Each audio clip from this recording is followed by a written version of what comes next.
Bismillahirrahmanirrahim. Assalamu alaikum 10th class. Today is our lecture number 4 of chapter number 3 and today our topic is if then statement. जैसे कि first lecture में मैंने आपको बताया था कि कंट्रोल स्ट्रक्चर्स जो हैं वो 3 टाइप्स के होते हैं. First one is sequence structure, second one is selection structure and third one is loop structure. Sequence structure जो है वो हम डिस्कस कर चुके हैं.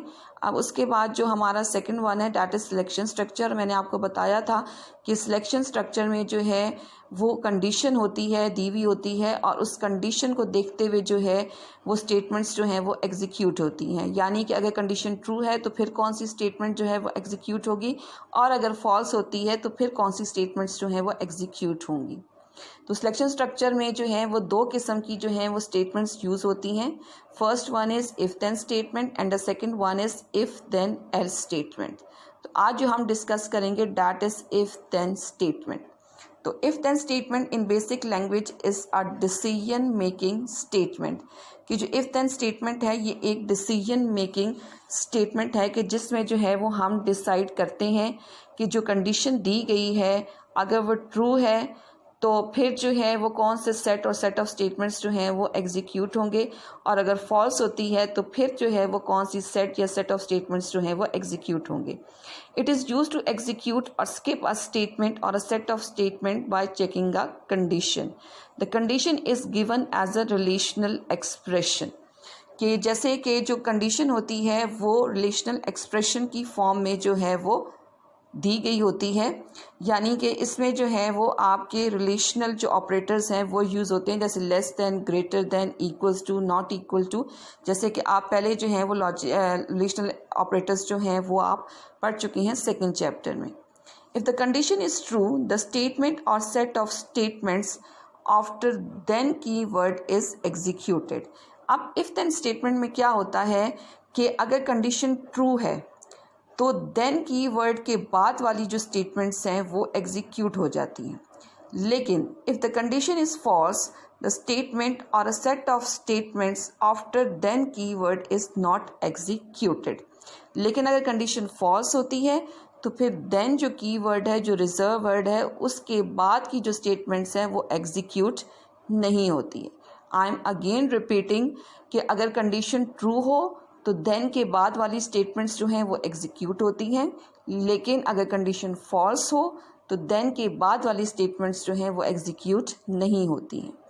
अब अगर आप इसका सिंटेक्स देखें तो first syntax is if expression then statements.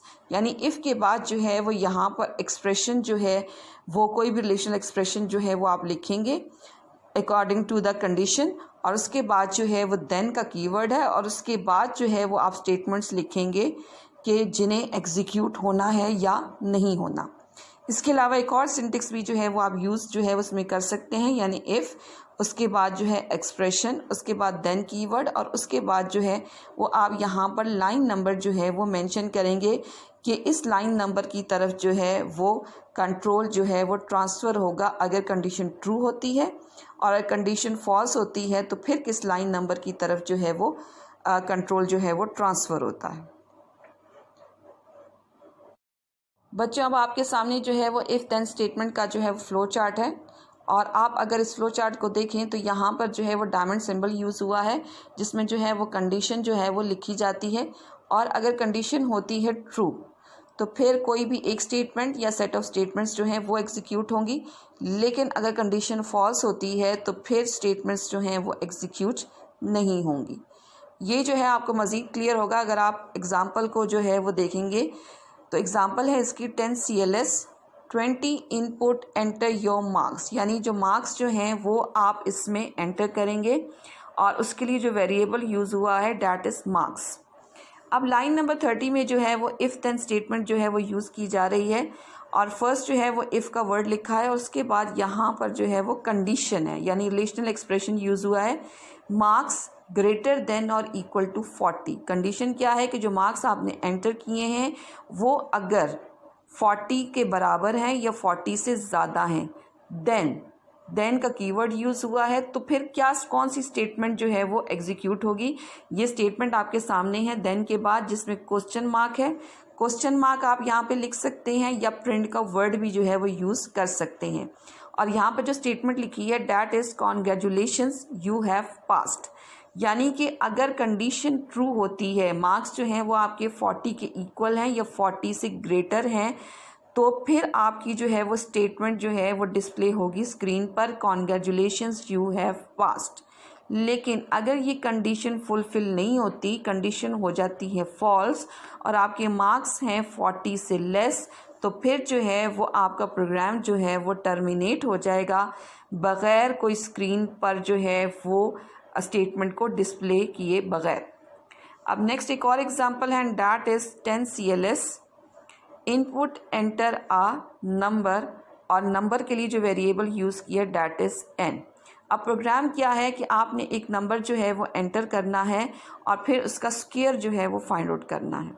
अब यहाँ पर जो लाइन नंबर 30 में इफ़ देन स्टेटमेंट यूज़ की है और उसमें कंडीशन यूज़ की है that is if n is less than 0, if n is less than और इक्वल टू 0 देन 50। जैसे कि आपका इसमें दूसरा सिंटेक्स था इफ़ देन का, उसमें जो है वो लाइन नंबर जो है वो यूज़ हुआ था। अब कंडीशन क्या है कि जो आपने नंबर एंटर किया है वो 0 के बराबर है या 0 से जो है वो कम है।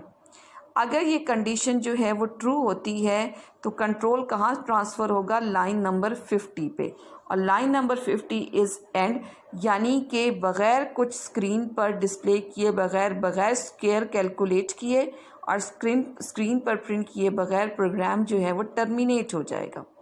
लेकिन अगर कंडीशन हो जाती है फॉल्स, तो फिर क्या होगा कि लाइन नंबर 40 जो है उसमें जो है वो स्क्वायर कैलकुलेट होगा n मल्टीप्लाई बाय n, और साथ ही स्क्रीन पर जो है वो प्रिंट हो जाएगा।